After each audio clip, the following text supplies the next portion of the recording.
Hey guys, hope you're doing well. My name is Shane Cooper and welcome to my YouTube channel. Today I wanted to cover why I didn't go to college and why I didn't become an engineer. Now, if we backtrack a little bit to when I graduated high school, I knew I didn't initially want to go to college. I knew I wanted to take a break and I wanted to do something. Before I graduated, I didn't know quite what that was.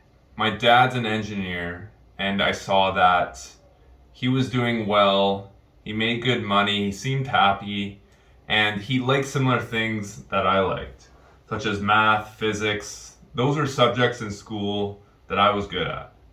But I didn't really enjoy the conventional way of learning, which was to go to university, to attend class in high school. I didn't like how it was structured. Throughout a lot of high school, I started to attend class less and less because I wasn't interested in what the teacher was teaching, and I wasn't interested in those subjects. When I graduated, I'm like, you know what? I want to go somewhere in the world that's completely different. Somewhere where the culture is different, somewhere where I'm going to have these crazy experiences and gain some perspective that I didn't have where I was growing up. So I wanted to go somewhere completely different from what I knew.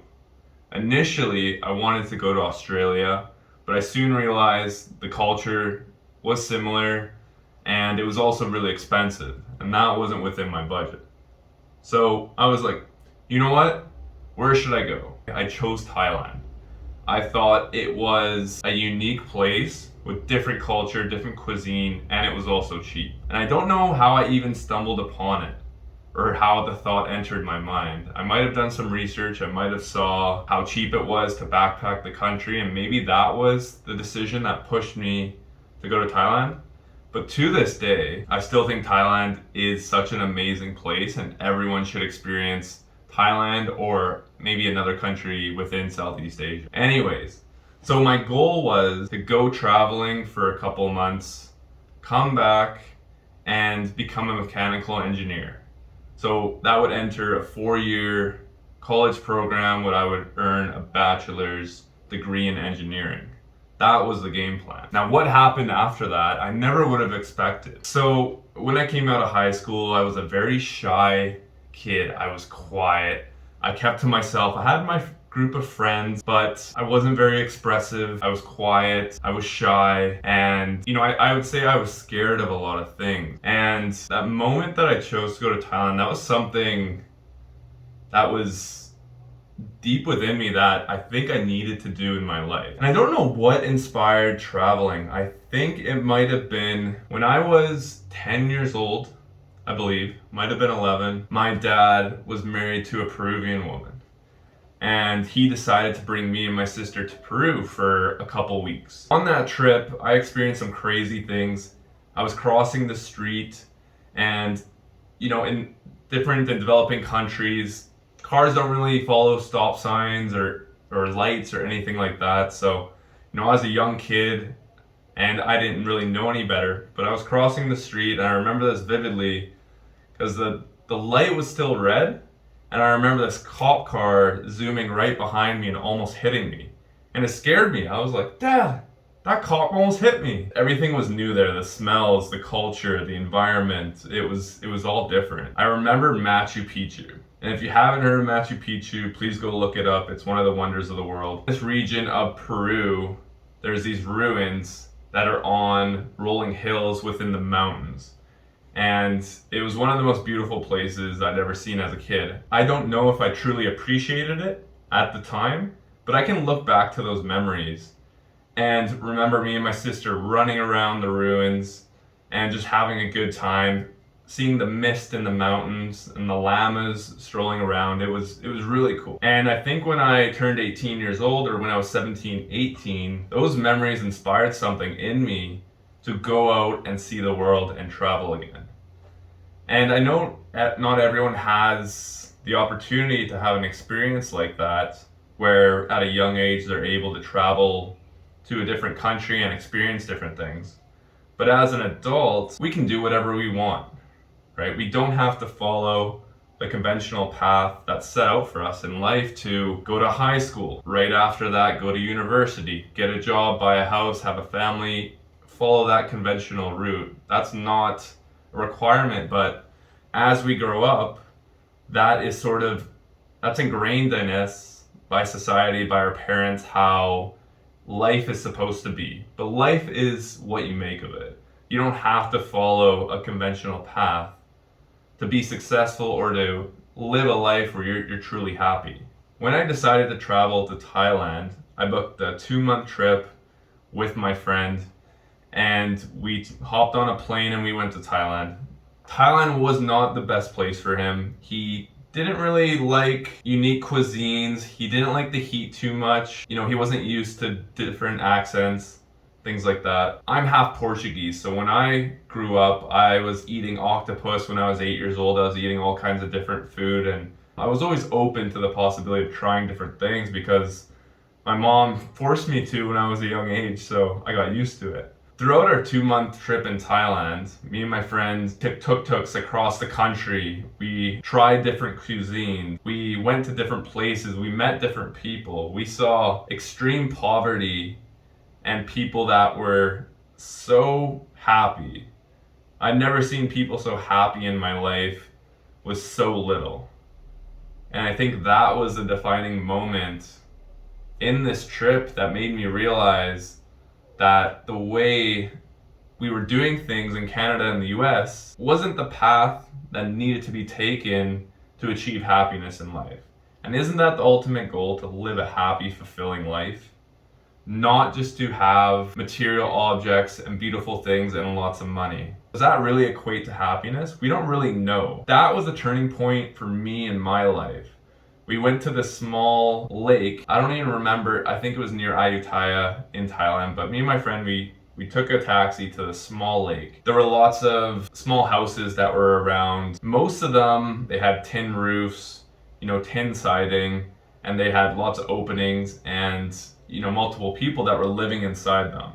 And they were maybe 20 feet by 15 feet. So a single room where multiple people were living, eating, sleeping. I met this lady outside of one of those homes. She came up to me, and I didn't understand what she was saying because she was speaking Thai, but we looked each other in the eyes and we smiled at each other. The happiness that I saw in her eyes was unlike anything I'd seen before. And me and her smiled at each other and we looked each other in the eyes, and that just clicked with me. I'm like, you know what? Maybe my idea of happiness before was to achieve wealth, and with wealth, you gained happiness. And after meeting this lady, that was a defining moment in my life that I realized money wasn't the path to happiness. A month into the trip, me and my friend actually split up, and I decided to go to Burma, Laos, Cambodia, and spend the month traveling by myself. Which at the time, if I left home and I decided to do a trip by myself, that might have been a very scary scenario, and I don't know if I would have done it. After this month we spent together, I was in a position where I felt completely comfortable going my separate way and traveling on my own because we had already experienced it for 4 weeks. And I understood it. I knew I felt comfortable enough in the countries, in my surroundings, with myself to travel on my own. And throughout that next month, I saw some of the most beautiful things I'd seen in my life.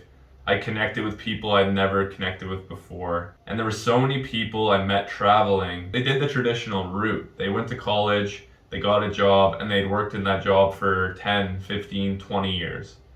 And I met people in their 30s and 40s who had just decided, you know what, I'm gonna sell everything and I'm gonna travel. Because what I'm doing right now is not making me happy. And that also made me think further about what's important in life. And that really proved another point that, I thought a lot of people would travel when they retire because you needed money to travel. That was another misconception that I had. And the reality is, for a lot of the countries out there, you don't need a lot of money to be able to travel, but you can alter how you travel with what your budget currently is. if you have $1,000, you're probably not going to go to a lot of places in Europe. But for $1,000 in Vietnam, Cambodia, you could have a pretty nice 2-week vacation on that amount of money. After I came back from my trip, I knew I wasn't going to university. I knew what I needed to do in my life was continue to travel and discover who I was. It was crazy. When I came back from that trip, I was a completely different person. You take this very shy, quiet, closed off guy. After that trip, I'm more expressive, I'm talkative, I'm meeting people, more confident. I saw these things that I learned, my perspective, my confidence, my ability to connect and meet people and talk with people. I saw these values a lot more beneficial than what I might have learned or achieved in college. So you may have guessed it, but after that trip, I chose not to go to university for the time being. I didn't have a set plan at that time, saying to myself, I'm going to take off 2 years and then I'm going to go to school. College and university, that was taken out of the equation for the time being. And I knew what I had to do at that time. Travel and gaining more perspective and meeting new people and learning new cultures, that became something that was much more important to me. So for the next 4 years, that's how I continued to live my life. I traveled a lot. I worked odd jobs. I had other businesses that I started. And over the next 4 or 5 years, I continued to travel quite a bit for extended periods of time and had crazy experiences. I backpacked across Africa for 6 months. I was in South America for 7 months. And man, the experiences that I had there, I think were more beneficial than any 4-year degree would ever give me in university. So I think traveling was my university degree. Traveling was my life experience that I gained. That's what brought me to the place where I am now. And I think it's so important. If you don't know what you want to do in life, then don't go directly into a degree. If you think you might like something and you're willing to spend 4 years of your life figuring out if that's really what you want to do, I don't know if that's the best path. You may discover along the way that you really enjoy what you're learning, and that might be a great path for you to take. But when someone turns 17, 18 years old, I don't think they really have the perspective or life experience to make a decision in that time that, yes, this is what I'm going to do for the rest of my life. How can you know what you're going to do for the rest of your life if you haven't really experienced something outside of your bubble and your realm? My piece of advice, once you graduate high school, maybe take a year or 2 off. Go travel, go do something different. Try a few different jobs. See what you like, see what you really enjoy. You may not know what your passion is right away. This can be something that's learned along the way. We don't always have a passion that we know deep inside what we want to do. I never knew what my passion was. I found my passion through trial and error, through starting different businesses, through doing different things. The business that I have today, I wasn't necessarily passionate about it when I started, but I became passionate about it along the way because I figured out what my mission was and what I wanted to do long term. So I hope this video has helped you. My name is Shane Cooper and this is my YouTube channel. See you in the next one.